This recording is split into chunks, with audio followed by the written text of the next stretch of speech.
Dalam persidangan terungkap fakta bahwa aliran dana dari Kementerian Pertanian ke Syahrul Yassin Limpo dan keluarganya.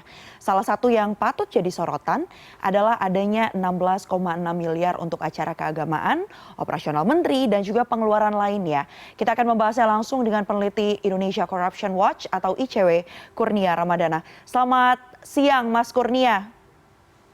Selamat siang, Mbak Maifri. Assalamualaikum. Waalaikumsalam. Kita tahu ada sejumlah fakta ini yang terungkap dalam sidang, termasuk adanya aliran dana dari Kementan untuk pemenuhan gaya hidup dari keluarga SYL. Ada nominalnya bahkan dalam bentuk pemerasan itu 44,5 miliar rupiah. Ada pula biaya makan, ojek daring 3 juta rupiah per bulan, biaya skincare keluarga. Apa yang kemudian menjadi catatan ICW dari poin-poin yang disampaikan dalam sidang? Ya, yang pertama, tentu kita terkejut ya mendengar apa yang terjadi, apa yang disampaikan oleh 4 orang saksi dalam proses persidangan.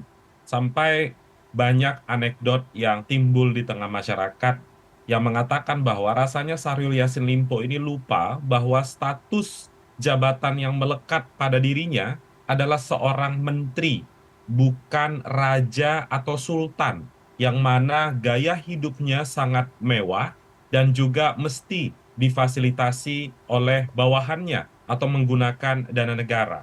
Dan kalau kita melihat Mbak Maifri, dakwaan yang disampaikan oleh penuntut umum KPK ada 2 jenis tindak pidana korupsi yang diduga dilakukan oleh Syahrul Yassin Limpo.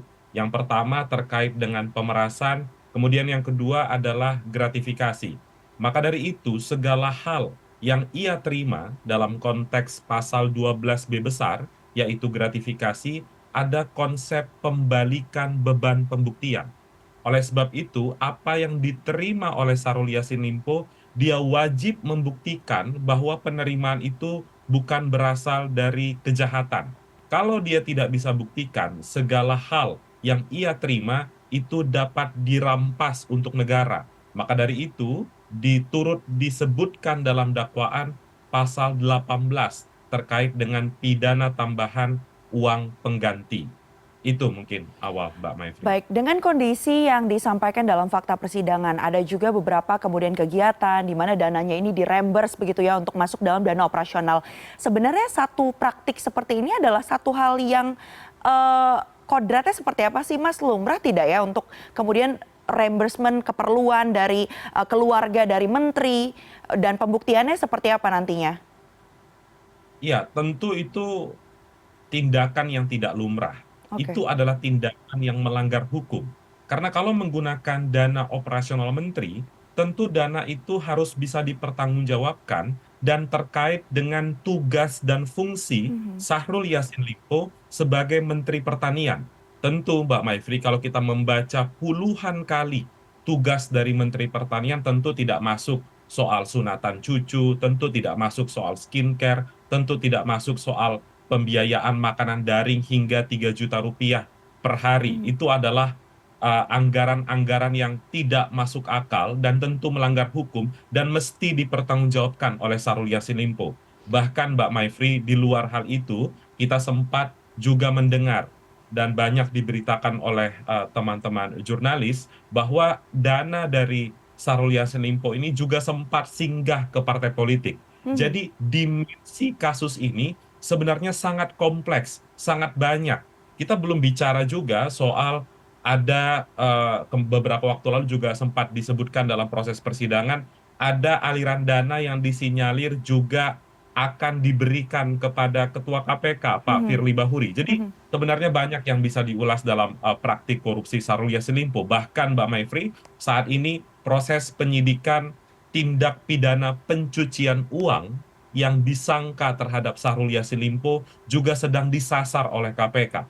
Dan Baik. kalau kita membaca lebih lanjut, KPK baru menyangka pelaku aktif. Ini yang menarik, Mbak Maifri, karena di pencucian uang itu tidak hanya pelaku aktif, tapi pelaku pasif yang menerima, yang dia sadar tahu bahwa uang itu hasil korupsi, dan dia tetap menerimanya, dia membantu mengalihkan dana agar tidak terdeteksi penegak hukum, dapat turut dimintai pertanggungjawaban pidana. Sebelum Itu, kita Mbak lebih Maifri. lanjut tadi mengarah kepada bagaimana aliran dana ini juga mengalir, diduga mengalir ke partai politik dan juga tadi ada permintaan sebesar 50 miliar begitu ya untuk dialirkan kepada atau diduga diberikan kepada mantan ketua KPK. Saya akan bertanya terlebih dahulu yang baru saja Mas Kurnia sampaikan. Dengan kondisi jika seseorang yang menerima kemudian dalam hal ini sadar tidak sadar, tahu tidak tahu, menerima uang yang diduga merupakan hasil korupsi, hukumnya seperti apa, Mas? Dan apakah ini kemudian membuka peluang pihak keluarga dari SYL yang tadi dari fakta persidangan memang disampaikan ikut menikmati, ikut mendapatkan aliran dana tersebut, juga nantinya akan terjerat atau bisa ditindak pidana? Ya, yang pertama Mbak Mevri, psikologi pelaku kejahatan korupsi. Ketika dia menerima dana korupsi, sudah barang tentu akan berusaha menyembunyikan, Mhm. sudah barang tentu akan berusaha mengalihkan. Agar apa? Agar hasil korupsinya itu tidak terdeteksi oleh penegak hukum. Ketika uang hasil korupsi itu berubah bentuk, maka dengan sendirinya ada dugaan tindak pidana pencucian uang. Tadi Hmm. sempat saya sampaikan dalam konteks Undang-Undang Nomor 8 Tahun 2010 ada pasal 3 dan 4 untuk pelaku aktif yang saat ini sedang Hmm. disangka kepada Syahrul Yassin Limpo. Namun jangan lupa ada pasal 5 terkait dengan pelaku pasif. Jadi Mbak Maifri, ini juga melatih kesadaran hukum setiap masyarakat kalau menerima aliran dana. Tentu Hmm. kita wajib pertanyakan aliran dana ini berasal dari mana. Tatkala kita ketahui bahwa aliran dana itu berasal dari aset hasil kejahatan Hmm. dan kita turut menikmati bahkan juga membantu pelaku, maka itu bisa dijerat dengan pasal 5 Undang-Undang Anti Pencucian Uang. Apakah presidennya belum ada? Sudah banyak.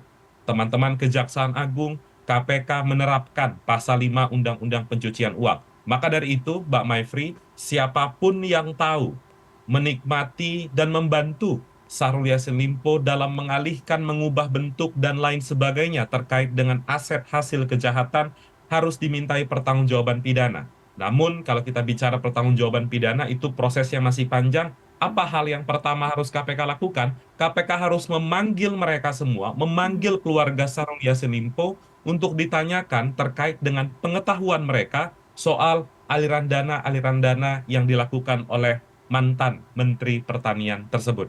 Baik, Demikian, Mbak Mevri. bagaimana kemudian kasusnya jika kita eratkan dengan salah satu fakta persidangan yang berlangsung pada bulan Maret lalu sempat juga disampaikan ya dalam sidang bahwa ada dugaan ini aliran dana permintaan atau pemberian begitu ya dari Syahrul Yassin Limpo untuk ke mantan Ketua KPK Firly Bahuri.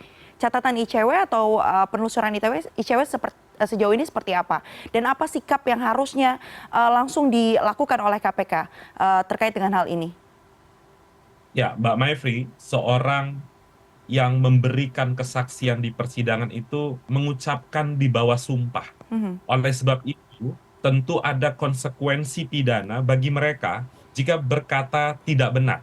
Maka dari itu, keterangan tersebut kalau kita anggap benar terlebih dahulu, harus dimanfaatkan oleh aparat penegak hukum, yaitu lembaga kepolisian, karena mereka yang mengusut perkara Mhm. Firly Bahuri. Angka itu tergolong besar, 50 miliar rupiah. Dan yang penting untuk catatan pendidikan hukum bagi masyarakat, dalam konstruksi pasal suap di dalam Undang-Undang Tindak Pidana Korupsi, tidak mesti ada perpindahan uang, tidak mesti ada perpindahan barang.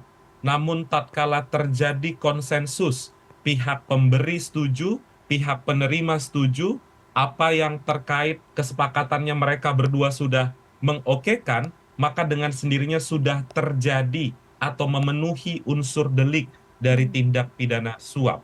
Namun yang jadi catatan kan sampai saat ini kepolisian amat sangat lambat memproses Firly Bahuri. Jadi keterangan-keterangan dalam proses persidangan itu, tanpa keterangan persidangan itu mestinya sudah lebih cepat masuk ke proses persidangan dalam kasus Firly, karena sampai saat ini masih mandek di proses penyidikan. Namun karena sudah disampaikan terbuka di proses persidangan, ada informasi itu mestinya dijadikan petunjuk.